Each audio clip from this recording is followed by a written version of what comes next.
if you take the time to talk to people, you find out that they want to rise up just like everybody else.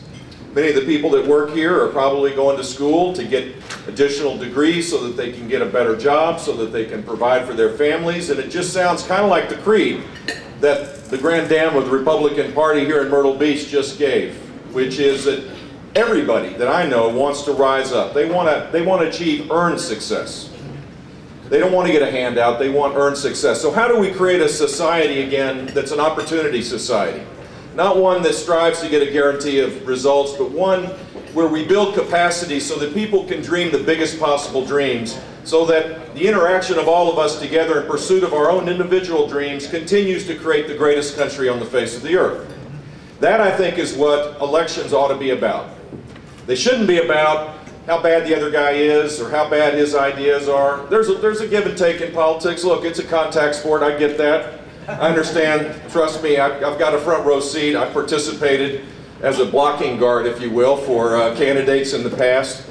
But I know going forward, we have to fix a few big complex things. And if we do, this will be the most extraordinary time to be alive as a young person and for all of us. And so I think hopefully the 16 campaign is going to be about how do we fix how we tax, how we regulate, how we embrace the energy revolution in our country, how we fix our entitlement system and deal with the structural fiscal debt and the fiscal deficits that we have, so that we can create high sustained economic growth where more people have a chance at earned success.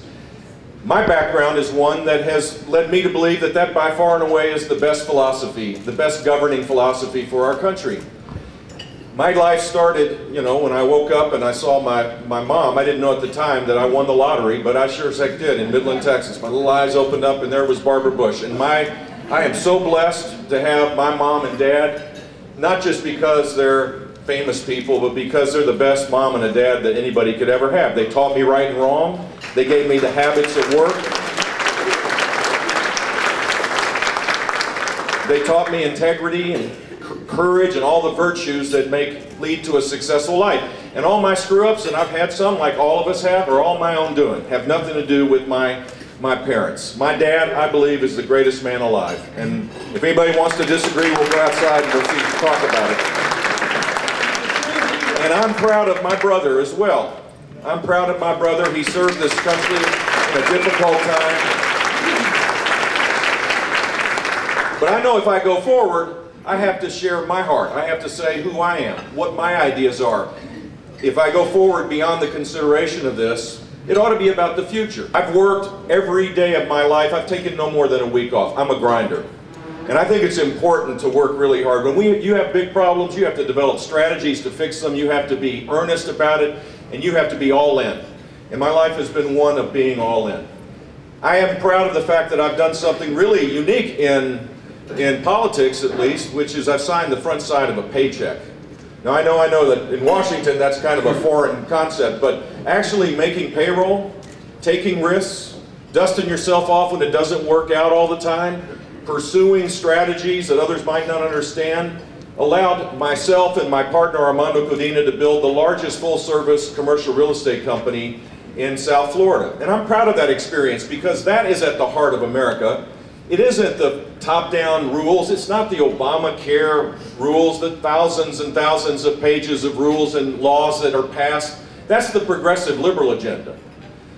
The freedom-loving, limited government agenda that believes in entrepreneurial capitalism is the one that has created prosperity for more people than any government program ever created. And I'm proud of the fact that I participated in that, and we need more people in Washington to do that.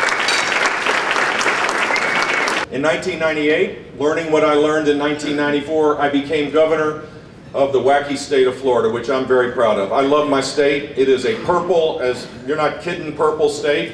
It has people moving in, people moving out. It's a place that, that was not hitting on all cylinders, to say the least, when I was governor. And we applied conservative principles and made life better for everybody. We cut taxes every year, totaling $19 billion. We reduced the state government workforce by 13,000. But we increased, not we, but the private sector increased jobs on a net basis of 1.3 million net new jobs during 8 years. More than any state other than California. Don't tell Governor Perry if he wanders around here, or my brother if he does, more than Texas, which I'm kind of proud of, being a competitive guy. Our state was the only state that moved up the AAA bond rating during my time. We were frugal. Government didn't grow faster than people's income. The economy of the state of Florida grew faster.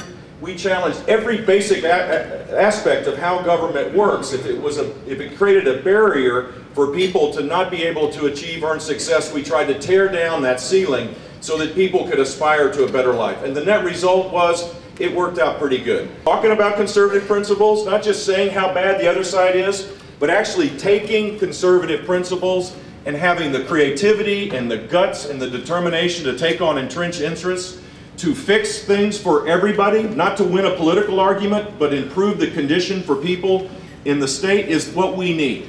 Washington needs principle-centered leadership. Not leadership that tries to divide us, as President Obama does.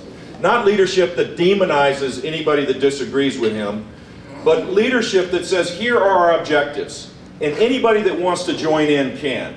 I don't know about you, but I'm tired of the partisan divide, where nothing happens because we're just in this massive food fight.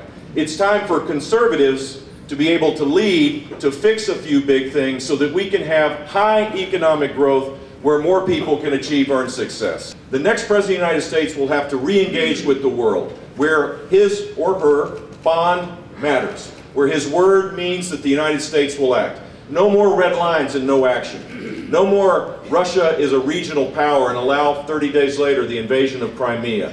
No more calling ISIS the junior varsity and allowing them to take huge swaths of territory and arm themselves as not just as a terrorist organization, but as a military organization.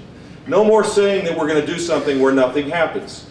No more pivots and no pivots. All of this has created uncertainty where our friends no longer count on us and our enemies no longer fear us.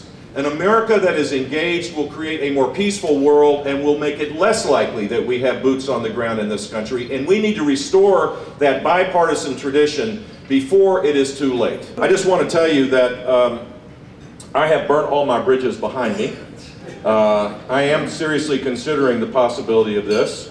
And in a few months' time, I'm not sure exactly when, I'll make up my mind. And if I do, I'll come back here with a more pointed kind of advocacy, asking for your support. Until that time, I hope that you pray for this incredibly great country.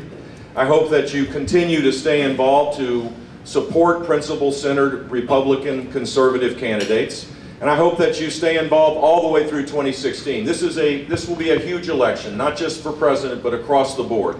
If we get this right, we can restore American greatness. We can create an opportunity society again, where it doesn't matter where you came from, where you started in life. You can pursue the American dream just like everybody else. That's worth fighting for, and I appreciate you coming on this early breakfast.